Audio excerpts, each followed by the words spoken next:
going on, guys? Welcome back to another Gran Turismo 6 video, and today we're building a sort of new drift car. So I love to do these kinds of projects, and I'm going to go ahead and apologize for the lawnmower in the background because I'm in the living room of my house, my dad's cutting the grass. So basically what I'm looking to build is something I know will be cheap and reliable, even though reliability doesn't matter in this game because it's a video game.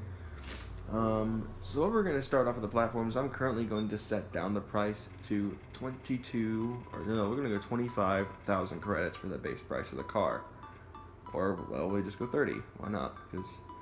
And we are going to go, of course, rear-wheel drive because it will be a drift car. Let's see what our options are. So we've got the 240 GLT Estate, which I already own one, and they're alright. They have a really big bias towards the rear because, obviously, it's a wagon. I believe, at least. Could do a 79 Bluebird hardtop. We do a Piazza. Actually, I wonder if the Tom's X540 Chaser will show up on this list, because there's a lot of S13 coupes, otherwise known as the Sylvia variant, A86s, of course. The IS200 is a good option. The S14 is showing up now, but I already have one of those. We could do the Lancer EX 1800. This is like a double X. The S15 Spec S Aero. Skyline GTST would be a pretty fun car to build. R30, also a good car to work on. I mean, there's a pretty good already selection of cars here, but I'm looking for the X540 Chaser, which I believe is probably going to be out of our price range. But who cares? Now, I have become recently a Toyota Chaser fan, so that's probably why I'm looking for a Chaser in particular. I want to do something pretty crazy. So we're going to go to Tom's, and because they are the ones who made the X540 Chaser. This is a 2000 model, so if I had to guess, it would be running on either a 1J or 2JZ.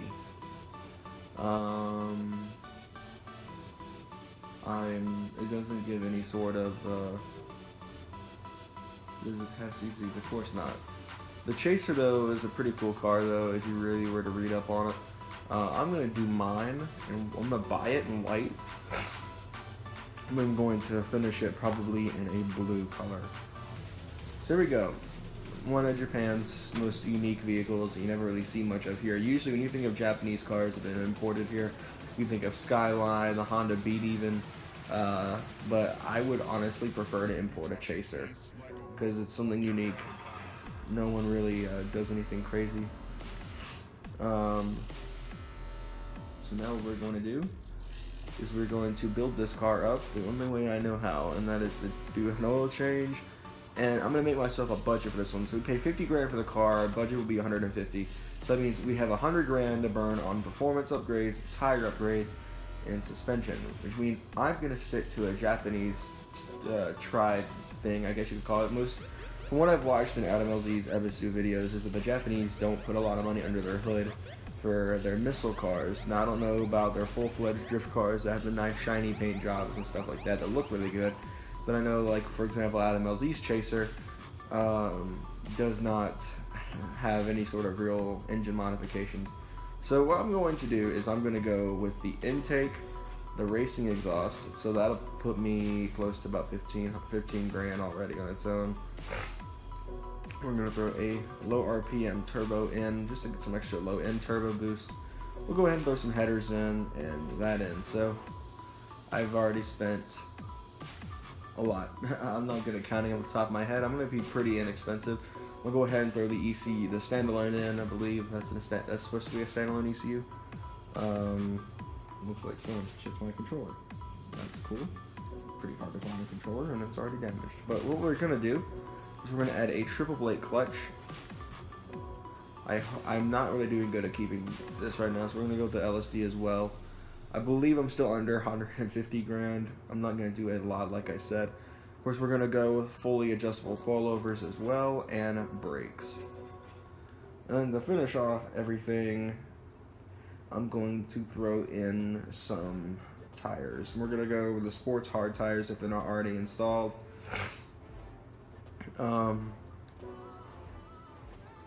Which they are. Cool. Alright, that saves me some time. So now, just to finish things up, I'm going to go with a bit of weight reduction with the windows. I'm going to skip the carbon hood for this one. try to keep the weight balance alright. I don't know really how much it affects it to not do the carbon hood. Alright, so I'm going to go ahead and drop it how I would if I were driving the regular car, or if I were doing any other car. So we're putting about 471 horsepower, which is pretty good for this car, especially if it is a 2JZ like I think it is. So I'm not going to adjust it. I'm actually going to leave the stock spring rate alone. I'm going to try to give more of a rear bias on the springs, which means I'm going to have to actually loosen the back springs a little bit. So I'm going to go do something like that. We're going to give a bit more negative camber up front, about 3.8 degrees or so. And we're going to make the toe out pretty big because I want it to be really responsive. So we're going to, of course, give it a rear bias in the brakes. So 5 to 8 split there. Since we're running the stock transmission, we don't have a lot to worry about. So now I'm going to completely lock the diff to give it the kind of sensitivity of a welded diff. Obviously, be pretty sensitive so I can get some pretty good slides out of it. That's really about it though. So now what we're going to do is we're going to put some nice rims on it, paint it a different color, and we'll have ourselves our drifting chaser.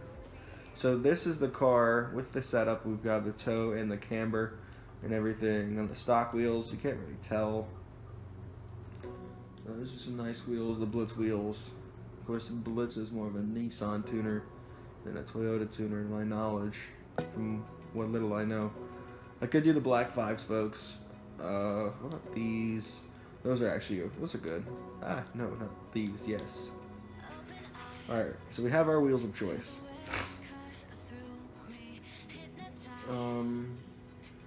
I think I might actually leave it white. I actually would like the white on this car with these wheels in contrast, so I'm going to leave the car white. But I think that's really everything I need to get covered with this build. So we're going to hit the drift course. I'm probably going to paint a brake caliper after I film so I can have more seat time, I guess, really, for the video. We're going to go to a user-created course. We're going to go to my go-kart arena, which is where I tested, I think it was the 240. Where is that track? Yeah, there it is, the Espanola go-kart arena. That's where this mountain section is Spain. And Spain in Spanish is Espanola, so in case you didn't know. The Circuito de la Sierra Andalucía. Alright. So of course, standard practice. Traction control is gone. ASM is gone. ABS is good. Skid recovery force has gotta go. Goodbye. Alright, so problem solved. Now we're going to see how well this thing slides within the next 2 minutes or so, because I don't like going much over 10 minutes. Alright, let's see. Oh yeah, it kicks.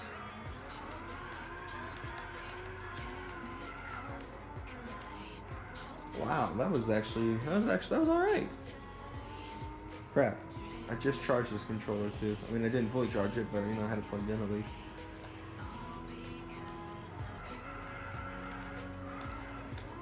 Alright.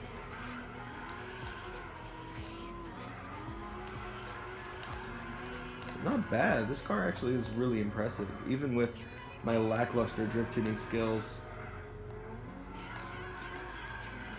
Oh, yep. Can I get back on the track? There we go. Cool. Alright, upshift. Oh, goodness. If that thing hits boost, it's over.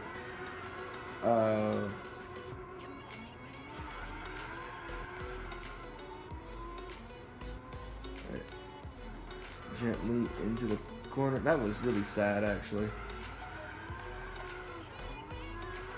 I really should be running the manual transmission, but for whatever reason I'm not. That was alright, yeah. Ah. Oh.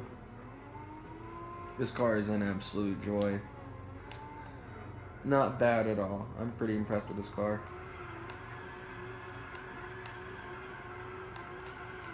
Can I save it? Yes. This car is actually really easy to save too, I've noticed. Whenever I start to lose too much traction, I can just whip it right back straight. So, but yeah. Thank you guys again for tuning into this video. Hope you guys enjoyed this video on Gran Turismo 6 with the X540 Chaser, the hopefully under 150,000 credits build. Thank you guys again for tuning in, and I'll see you guys next time.